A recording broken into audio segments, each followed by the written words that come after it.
जीवन का सबसे कीमती धन क्या होता है? एक शिष्य ने अपने गुरु से सवाल किया। गुरु ने इसका उत्तर देते हुए जवाब दिया कि चाहे मेरे पास पैसे ना हो, चाहे रहने के लिए छत भी ना हो, चाहे कोई सुख सुविधाएं ना हो, लेकिन अगर मेरा शरीर स्वस्थ है तो मैं दुनिया का सबसे धनवान आदमी हूँ। शिष्य ने पूछा कि गुरुदेव, आपकी उम्र 100 साल को पार कर चुकी है और फिर भी आप इतने स्वस्थ हैं, आपकी बुद्धि बड़ी ही तीव्र है और आपका चेहरा भी सूर्य की तरह चमकता रहता है और वहीं पर आपके बदन से भी चंदन सी खुशबू आती है। शिष्य ने कहना जारी रखा कि गुरुदेव, मेरे मन में बहुत बार आया है कि मैं आपसे इसका रहस्य जानूं, लेकिन संकोचवश मैं आपसे पूछ नहीं पाता हूं। कृपया करके आज मुझे वो साधारण से नियम बताने की कृपा करें जिनसे मैं भी आपकी तरह स्वस्थ और निरोगी रह सकूं। नियम अगर आसान होंगे गुरुदेव तो उसका अनुसरण मेरे माता पिता भी कर पाएंगे, क्योंकि वो बूढ़े हो चुके हैं और वो बहुत जटिल प्रक्रिया नहीं अपना पाएंगे। कृपया करके साधारण से तरीके बताना ताकि कोई भी ग्रस्त आदमी उन नियमों का पालन कर सके।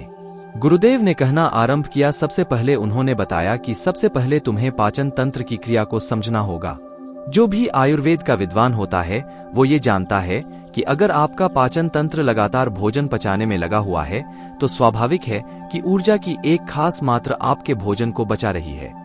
इसी कारण ज्यादा भोजन करने के बावजूद आपका दिमाग और आपका शरीर अपने बेहतरीन स्तर पर काम नहीं कर पाता। तुमने देखा होगा कि भोजन करने के बाद जब पाचन प्रक्रिया शुरू होती है तो हर जानवर नीचे बैठ जाता है। वो बस बैठ जाते हैं क्योंकि दूसरी चीजों के लिए पर्याप्त ऊर्जा नहीं बचती है, चाहे वो मांसाहारी हो या शाकाहारी हो।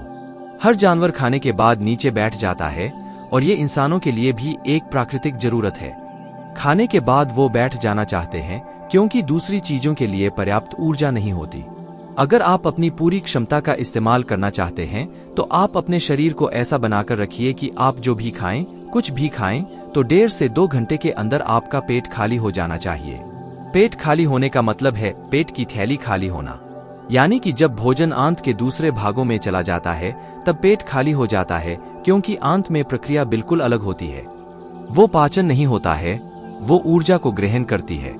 आंतों द्वारा इस ऊर्जा को ग्रहण करने के लिए ज्यादा ऊर्जा नहीं लगती है।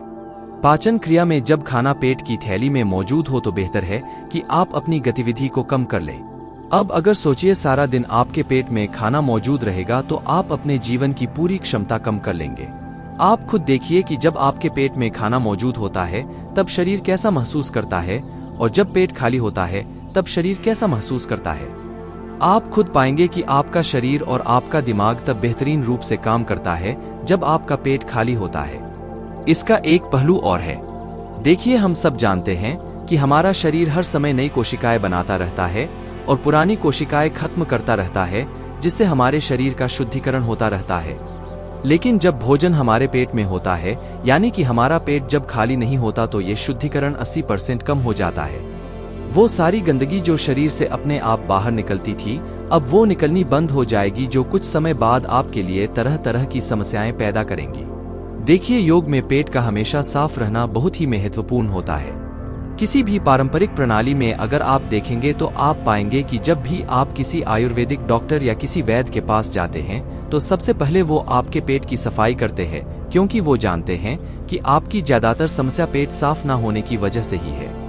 सिर्फ एक दिन के लिए अपने पेट को पूरी तरह से साफ करने के बाद महसूस करें कि आपको कैसा महसूस होता है।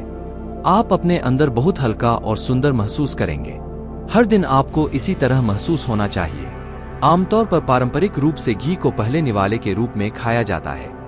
घी एक चिकनाई वाला पदार्थ है जो पूरी आहार नली को चिकनाई देता है। आपको सबसे पहले इसे ही खाना चाहिए ताकि यह भोजन के प्रवाह को आसान बना दे।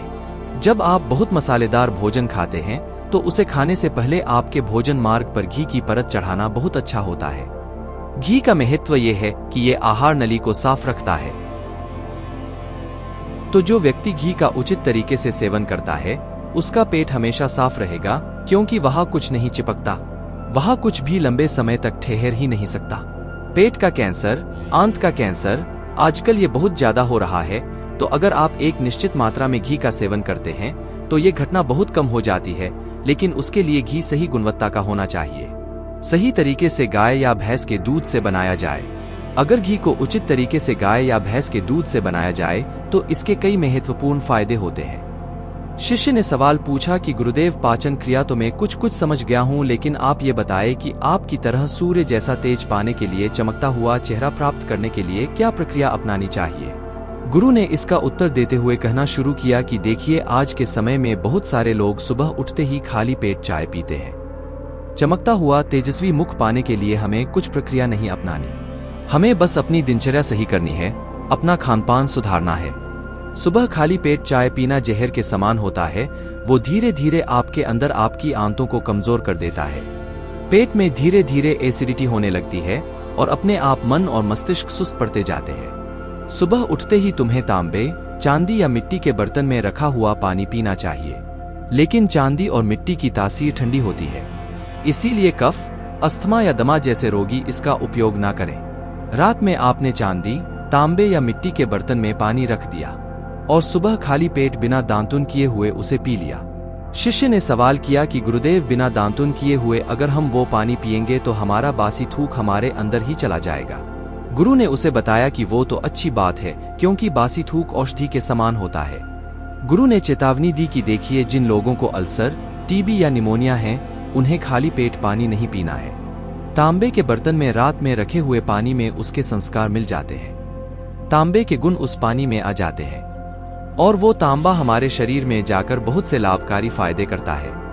गुरु ने चेतावनी दी कि अगर मजबूरी ना हो तो प्लास्टिक की बोतल में कभी पानी मत पीना, क्योंकि प्लास्टिक की एक ऐसी संरचना होती है, जब वो गर्म तापमान पर आता है तो प्लास्टिक धीरे धीरे पिघलना शुरू हो जाता है, और जब वो बहुत बारीक स्तर पर पिघलता है तो उसके कारण उस पानी में मिल जाते हैं, जो हमारे शरीर में जाकर कैंसर का कारण बन सकते हैं।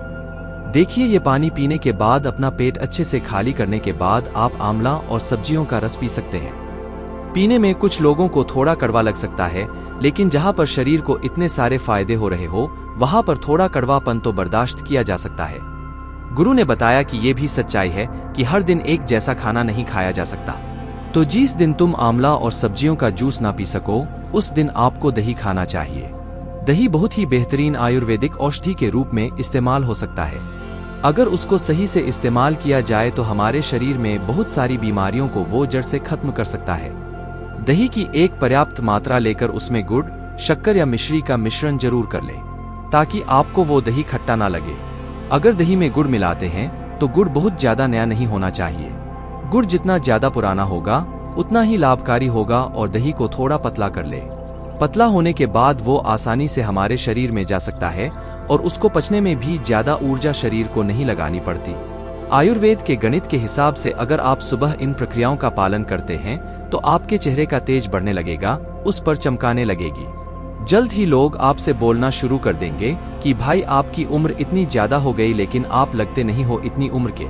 सन्यासियों और मुनियों जैसा तेज पाने के लिए ध्यान और आयुर्वेद के नियम के हिसाब से खानपान, ये दो चीजें सबसे ज्यादा जरूरी होती है। अगर ग्रस्त आदमी भी इन नियमों का पालन करता है तो वो भी सन्यासियों जैसा तेजस्वी हो सकता है। शिष्य ने आखिरी प्रश्न किया कि गुरुदेव, मुझे यह दो नियम तो अच्छे से समझ में आ गए हैं। पहला नियम, अपने पेट को खाली रखेंगे तो हर बीमारी से मुक्त रहेंगे। दूसरा नियम कि हम अपने चेहरे पर ओज और तेज कैसे प्रकट कर सकते हैं। बस एक आखिरी समस्या का समाधान और करवाना है। मैं आपसे पूछना चाहता हूं कि जैसे जैसे आदमी की उम्र बढ़ती है तो उसके आंखों की और उसके दिमाग की क्षमता कम होती जाती है, तो उस क्षमता को बरकरार बनाए रखने के लिए किन नियमों का पालन करें, या फिर क्या खानपान अपने दैनिक जीवन में अपनाएं?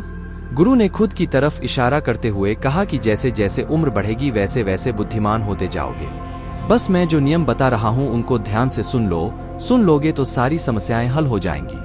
सबसे पहले सफेद कद्दू के औषधीय गुणों के बारे में जानो। आयुर्वेद के गणित के हिसाब से सफेद कद्दू का जूस कैंसर को मिटाता है और साथ ही दिमाग की तीक्ष्णता को बढ़ाता है। तीक्ष्णता यानी कि तेज, बारीक बुद्धि। लेकिन ये समझ लेना कि सफेद कद्दू का जूस ठंडा होता है, इसीलिए अस्थमा और जिनको सर्दी जल्दी पकड़ लेती हो, ऐसे लोगों को सफेद कद्दू के जूस का सेवन नहीं करना है। दिमाग और आंखों को तेज करने के लिए जो अगला नुस्खा मैं बता रहा हूं वह हर कोई कर सकता है, बल्कि हर किसी को करना चाहिए। 5 देसी बादाम की गिरी, जो छोटी वाली होती है क्योंकि वही देसी होती है, बड़ी वाली में इतने गुण नहीं होते हैं, इतना छोटी वाली गिरी में होते हैं। 5 छोटी बादाम गिरी और 1 अखरोट रात को पानी में भिगो दो।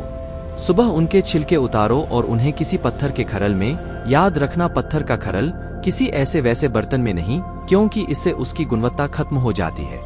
उस पत्थर में ये डालने के बाद उसे मथना शुरू करो। धीरे धीरे जब आप उसे पिसेंगे तो वो बारीक होने लगेगा और उसके बाद उसमें दूध डालना शुरू करो। ऊपर से दूध गाय का होना चाहिए, वो सबसे ज्यादा बेहतरीन रहेगा। दिमाग के लिए इस्तेमाल करने को भैंस या बकरी का भी कर सकते हैं, लेकिन गाय का दूध सबसे ज्यादा महत्वपूर्ण हो जाता है। जब दिमागी समस्याओं के बारे में बात आती है तो अब उस बादाम और अखरोट को दूध के साथ पीसना शुरू करो। धीरे धीरे जितना आप पीसेंगे उतनी उसकी गुणवत्ता बढ़ती जाएगी। अब कुछ लोगों को लग रहा होगा कि दूध के साथ हम बादाम यूं ही खा ले तो, या फिर पत्थर के खरल में पीसने की बजाय उसे मिक्सी में पीस ले। तो मैं बताता चलूं कि पत्थर के खरल में उसे पीसने के बाद उसकी गुणवत्ता 100 गुना ज्यादा बढ़ जाती है। अच्छे से गाय के दूध में पीसने के बाद जब आप इसका सेवन करेंगे तो आपकी आंखें और आपका दिमाग, इनके लिए ये बहुत ही लाभकारी रहेगा।